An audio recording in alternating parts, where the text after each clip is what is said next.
ዝክረ ሐምሌ 5ን በማስመልከት ኮሎኔል ደመቀ ዘውዱ በአንድ የማህበራዊ ድረገጽ ላይ በትላንትናው ዕለት የሰጡት ቃለ ምልልስ በሚያነጋግሩ ጉዳዮች የታጨቀ ነው። በምዕራብ ትግራይ ወይንም የአማራ ኃይሎች ወልቃይት ብለው በሚጠሩት ስፍራ የትግራይ ተወላጆች ላይ የመብት ጥሰት እየፈጸሙ ነው በሚል የሚከሰሱት ኮሎኔሉ በዚህ ቃለ መጠይቃቸው የአማራ ሙሴ ነኝ ለማለት ሲቃጣቸው ተስተውለዋል። በተጨማሪም ብሔርን ከድርጅት እየቀየጡ ህወሓትና ትግራዮችን አንድ አስመስለው ለማቅረብ የሞከሩበት ሁኔታም ታይቷል። የሐምሌ 5 2008ን ክስተት በንጉሳዊ ስርዓት ላይ እንደተቃጣው የ1953ቱ ታሪካዊ መፈንቅለ መንግስት እንደሚያዩትም በንግግራቸው በገደምዳሜ ጠቁመዋል። ሐምሌ 5 ህወሓት መሸነፍ እንደሚችል የታየበት ክስተት ነው ይላሉ የታሪክ አጥኚዎችና ተመራማሪዎች። በ1953 በአጼ ኃይለ ሥላሴ መንግስት ላይ የተደረገውን መፈንቅለ መንግስት ኩዴታው ቢከሽፍም ነገር ግን የንጉሳዊን ስርዓት መጣል ወይንም መገዳደር እንደሚቻል ያሳየ ነው በሚለው ሐሳብ ይስማማሉ። ኮሎኔል ደመቀም በወቅቱ ለነበረው ህወሓት መራሹ ኢህአዴግ ስርዓት የተጋነነ ምስል የፈጠሩ ይመስላል የሚል ጥርጣሬ የሚያስነሳውም ሐምሌ 5 2008 ያንን ማድረግ መቻላችን በማህበረሰቡ ዘንድ ህወሓት መወገድ እንደሚችል የታየበት ነው የሚለው ንግግራቸው ነው። ህወሓት መራሹ መንግስት አመጾችን የማፈንና የመቆጣጠር ብርቱ ጉልበት የነበረው ቢሆንም ኮሎኔሉ እንደሚሉት ግን በማህበረሰቡ ዘንድ ህወሓት አይወድቅም የሚል ስሜት ግን ፈጽሞ አልነበረም። ለዚህም ከ97 ምርጫ በኋላ ህወሓት መራሹ መንግስት ላይ የተነሱ ተደጋጋሚ አመጾችና ተቃውሞዎች አስረጅ ናቸው። ምናልባትም ኮሎኔሉ የንግግራቸው የሐምሌ 5ቱን የጎንደር ክስተት በሌሎች ዘንድ አግዝፈው ለመሳል ከመሞከር ብርቱ መሻት የመነጨ ሳይሆን አይቀርም። ሐምሌ 5 2008 በጎንደር ከተማ ያክስተት መፈጠሩ አሁን ያለው ለውጥ እንዲመጣ ዋና ምክንያት ሆኗል እያሉም ሲሆን ምናልባትም ሐምሌ 5 በጎንደር ያክስተት ባይፈጠር ኖሮ የ2010 ለውጥ ላይ መጣ ይችላል ሲሉ ያክላሉ። የሐምሌ 5ቱ ተኩስ አሁን ላለው ለውጥ መሰረት ነው። ምናልባት በዚያች ቀን ህወሓት ባይተኩስ እኔም ባልከላከል ህዝቡን ባይነሳ ህወሓት በኢትዮጵያ አሳድሮት የነበረ ተጽዕኖ ሰፊ ስለሆነ እንደተፈራ ይቆይ ነበር። ህወሓት ፍጹም የማይነካ ኃይል ነው። ትግራዋይ የሚባል ኃይል በጭራሽ አይነኩም፣ ኃያሎች ናቸው ካቸው እንዲያደርጋሉ የሚል ፍርሃት ነበር ሲሉ አብራርተዋል። ይቀጥሉና ያኔ የተኛ አማራ የተኛ ኢትዮጵያዊ ለካስ ተኩሰህም ህወሓትን መግደልም ማሸነፍም ይቻላል የሚል ሐሳብ የቀሰቀሰ ነው ይላሉ። ኮሎኔሉ የወቅቱን ክስተት ሲያስታውሱ ራሳቸውን በእግዚአብሔር እንደተመረጠ ሙሴና ዳዊት አድርገውም አቀርበዋል። እግዚአብሔር ይወደኛል የሚሉት ኮሎኔሉ በሐምሌ 5 ተኩስ የተነሳ በአማራ ክልልና በኢትዮጵያ ለውጥ መጥቷል። እምነት ላለው ሰው በምክንያት ነው ከባርነት እንድንወጣ የጉዳይ በጎንደር የተከሰተው ይላሉ። ዕለቱን የማከብረው በሃይማኖታዊ ጉዳይ ነው ሲሉ የሚቀጥሉት ኮሎኔል ደመቀ እስራኤላውያን ከሲና በረሃ የወጡበት መጽሐፍ ቅዱሳዊ ታሪክን አብራርቷል። እግዚአብሔር እስራኤላውያንን ከሲና በረሃ ለማውጣት ሙሴን ሰጣቸው። ከጎልያድ ጥቃት ነጻ ሲወጡ ዳዊትን ሰጣቸው። የዚያን ጊዜ ደግሞ ህወሓት አጣብቂኝ ችግር ውስጥ ሲወድቅ እኔ የተገኘው ብዙ ህዝብ ደግሞ ከጎን የተሰለፈ በማለት ራሳቸውን እንደ ሙሴ የጎንደርን ህዝብ እንደ እስራኤላዊ መስለው መለኮታዊ ቀመስ ማብራሪያን ሰጥተዋል። ኮሎኔሉ ሲቀጥሉም ዳዊትም ተባለ ሙሴም ተባለ ተከታያቸው ብዙ ነው። እንደ እድል ሆኖ ግን ለታሪክ እነሱ ታድለዋል። እኔ ያንን እድልና ታሪክ ለኔ ስለሰጠኝ እግዚአብሔርን በጣም ነው የማመሰግነው በማለት ያንን ትግል እንደ ሙሴ እንዲመሩ ፈጣሪ እንደመረጣቸውም አክለዋል። የሐምሌ 5 2008ቱን የጎንደሩን ግርግርና ተኩስ በተመለከተ በነገው ዕለት 10ኛ ዓመቱን ይደፍናል። ይህን ተከትሎ ታዲያ ኮሎኔል ደመቀ የሰጡት አዲስ ቃለ መጠይቅ በበርካታ አነጋጋሪ ጉዳዮች የተሞላና ብዙ ውይይትን የሚፈልግ ነው። ነገር ግን እስቲ መለስ ብለን ሐምሌ 5 2008 ምን ተከሰተ የሚለውንና ከዚያ ጀርባ የነበሩትን በዋናነትም የኮሎኔል ደመቀ ባለቤት እናስታውሳቸው።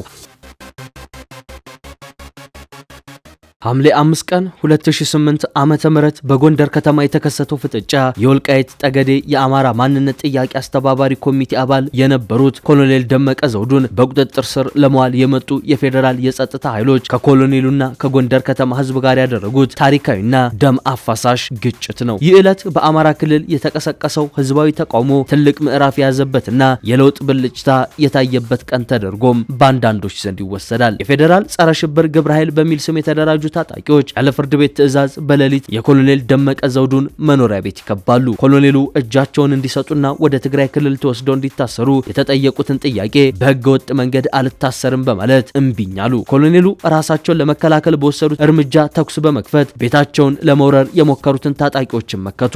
በዚህ የተኩስ ልውውጥ ላይ ከጸጥታ ኃይሎቹ ወገን 3 ሰዎች ወዲያውኑ ተገድለዋል። የኮሎኔሉን መከበብና የተኩስ ድምጽ የሰሙ የጎንደር ከተማ ነዋሪዎችና ወጣቶች በፍጥነት ደመቀ አይሰጥ አንሰጥም በሚል መፈክር ወደ ቤታቸው መትመም ጀመሩ። የከተማዋ ዋና ዋና መንገዶች ሙሉ በሙሉ ተዘጉ። ኮሎኔሉን ለመውሰድ ተዘጋጅቶ የመጣው ኮብራ የተባለው ወታደራዊ መኪና በህዝቡ ቁጣ ተቃጠለ። ከህወሓት መራሹ ኢህአዴግ አገዛዝ ጋር ግንኙነት አላቸው የተባሉ እንደ ሰላም ባስና የኤፈርት ንብረት የሆኑ ተሽከርካሪዎችና ተቋማትም ጥቃት ደረሰባቸው። የፌዴራል መከላከያ ሰራዊት ወደ ከተማዋ ቢገባም የህዝቡ ቁጣ ከፍተኛ በመሆኑ ባንኮችና ስልታዊ ቦታዎችን ከመጠበቅ ውጪ ህዝቡን መበተን አልቻለም። የጎንደር ህዝብ ኮሎኔሉ ወደ አዲስ አበባ ወይንም ወደ ትግራይ ተላልፈው እንዳይሰጡ አጥብቆ የተከራከረ ሲሆን በመጨረሻም ደመቀ በሰላማዊ መንገድ እጃቸውን ለክልሉ ፖሊስ ብቻ ለመስጠት ይስማማሉ።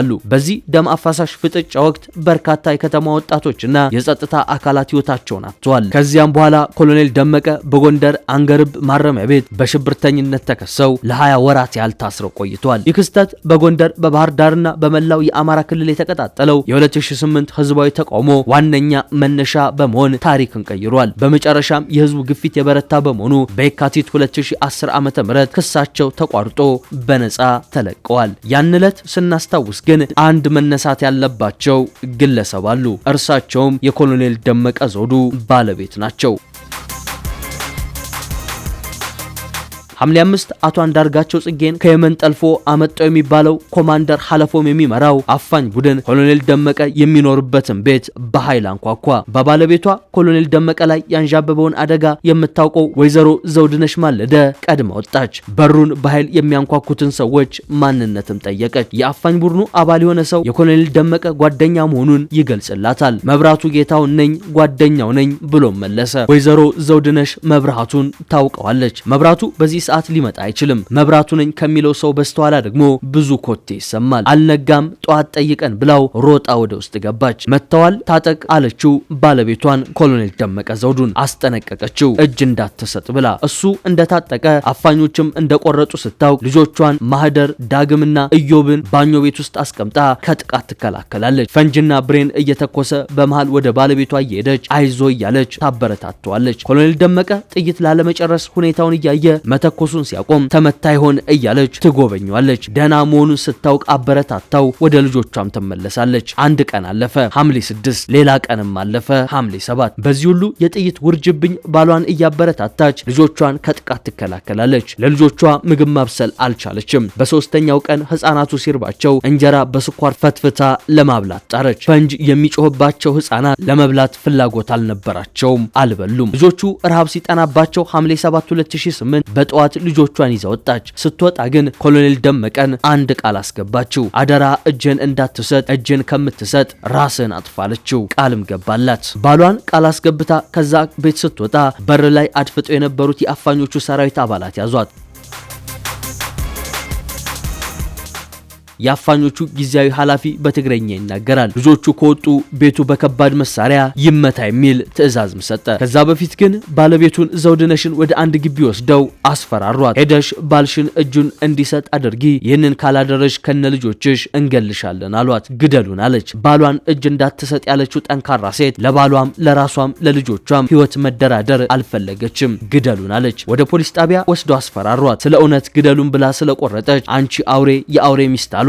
እሷ ግን ከአማራነታችን ውጪ ምንድነው በደላችን ብላ ጠየቀቻቸው። ባይሰሟትም አሁንም የአፋኞቹ ሌላ ኃላፊ ስልክ ደወለ። በትግረኛ ነው። እርሷም ትግረኛ ትሰማለች። በዛኛው ወገን ያለው ሰው በከባድ መሳሪያ ይመታ ይላል። አልፈራችም፣ አልተደራደረችም። በህይወቷም ቢሆን በህዝብ ትግል ግፊት ኮሎኔል ደመቀ በከባድ መሳሪያ አልተመታም። ከዛ ቤት በጽናት ወጥቷል። ኮሎኔል ደመቀን ከአጸኑት መካከል ደግሞ አንዷና ዋነኛዋ ባለቤቱ ዘውድነሽ ነች። ሐምሌ 5 2008 በጎንደር ከተማ በኮሎኔል ደመቀና በህወሓት መራሹ ኢህአዴግ ሰራዊት መካከል የተፈጠረው ግብግብ ይህንን የሚመስል ነው። ይህንን ታሪክ ነው ኮሎኔል ደመቀ ዘውዱ ከ1985ቱ የመፈንቅለ መንግስት ሙከራ ጋር አያይዘው እያቀረቡት። ከዚህ በተጨማሪም ያ ትግል አሁን ያለውን ለውጥ እንደፈጠረም በልበ ሙሉነት ሲናገሩ ተደምጠዋል። እርሶስ ሐምሌ 5 2008 ዓ.ም ሲያስታውሱ ምን ትዝታለው? በኮሜንት መስጫው ላይ ሐሳቦን ያጋሩን።